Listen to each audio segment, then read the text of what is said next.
China's made rural areas a focal point in the country's current COVID response, boosting medical capacities and providing timely support.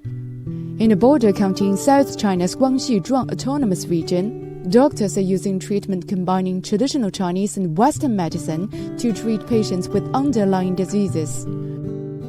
一个对症治疗，这个我们用一些中西结合，包括我们现在也在用一些中药益会汤，也是针对发热、头疼的，还有一些咳嗽的症状。我们进一步的把中医的技术推广在我们边境的各个村医，包括我们乡镇不行院。Doctors at the community clinic said there has been a decrease in the number of patients with COVID-19. 这个月以来，平时一天平3个也这样吧。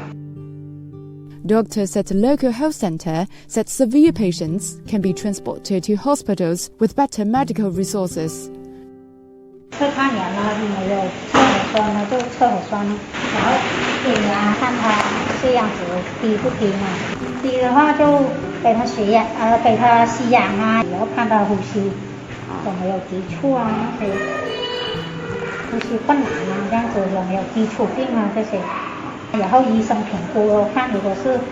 重的话就看有必要转，然后就转上级。